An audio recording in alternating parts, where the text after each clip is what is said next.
నా బిగినింగ్ స్టేజ్లో ఈ రోజుల్లో బస్ స్టాప్ నేను ఆ సినిమాల జోనర్లకి అది అవసరం. దాని తర్వాత ప్రేమ కథ చిత్రం, కొత్త జంట, బలబల మగాడివై, బాబు బంగారం వీటికి అవసరం ఎక్కడ. చేపల కూరకి మీరు మసాలా వేస్తేనే దాని అందం. అంటే మసాలా వేస్తే అది కొద్దిగా స్పైసీగా ఉంటుంది కదా, అది తినగలమా? మీరు మసాలా కొద్దిగా ఎక్కువ వేస్తారు, స్పైసీగా వండుతారు. అంటే చేపల కూరకు అవసరం అది. పప్పులో కూడా నువ్వు గనక మసాలాలు వేసావనుకో అది నీది తప్పు. ఇప్పుడు మేము అలాంటి ఫిష్ కర్రీసే మళ్ళీ మళ్ళీ చూడబోతున్నావా, పప్పులు చూడబోతున్నావా?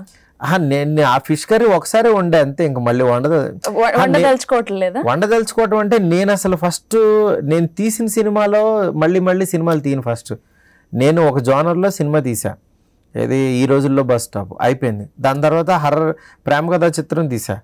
ప్రేమ కథా చిత్రంలో కూడా నాకు హర్రర్లో కామెడీ తీసా. అది చూశారు కదా, అది పెద్ద హిట్ అయిందని నా దగ్గర ఉన్న హర్రర్ కథలన్నీ రుద్దలా మళ్ళీ జానర్ మార్చేసుకున్నా. మళ్ళీ కొత్త జంట, బలబల మగాడివై తీసా, క్లీన్ ఫిలిమ్స్. దాని తర్వాత బాబు బంగారం కమర్షియల్ ఫిల్మ్. అట్లా ఎప్పటికప్పుడు జానర్స్ మార్చుకుంటూ వెళ్తున్నా. ఎప్పటికీ గుర్తుండే సినిమా మీరు తీసిన వాటిలో మీకు ఏదైనా ఉందా పర్టికులర్గా, దీన్ని నేను ఎక్కువ ఎంజాయ్ చేశాను, లైక్ ఆన్ సెట్స్ కానివ్వండి, మూవీకి వచ్చిన రిజల్ట్ కానివ్వండి, ఏదైనా? అంటే ఇప్పటి వరకు నేను తీసిన అన్ని వాటిలో కల్లా ద బెస్ట్ ఫిల్మ్ బలబల మగాడివై. మీరు చేసిన సినిమాలు మంచి డిఫరెంట్ లవ్ స్టోరీస్తో ఎప్పుడు ముందుకు వస్తూ ఉంటారు. So tell me the exact meaning of love మీ దృష్టిలో. లవ్ అంటే అది మ్యూచువల్ అండర్స్టాండింగ్ అండి.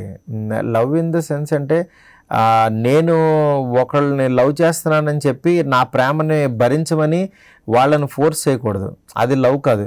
లవ్ అంటే ఇద్దరికి ఒక రకమైన ఒకళ్ళ మీద ఒకళ్ళకి లవ్ ఉండాలి. బట్ ఎక్కువ ఏంటంటే వాళ్ళ కోపాన్ని కూడా వీళ్ళు ఎంజాయ్ చేయగలగాలి, వాళ్ళ ప్రేమను ఎంజాయ్ చేయగలగాలి.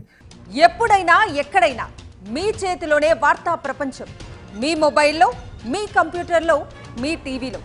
సాక్షి టీవీ డిజిటల్ ప్రసారాల కోసం లాగిన్ అవ్వండి www.youtube.com/sakshi tv. Subscribe Sakshi TV YouTube channel.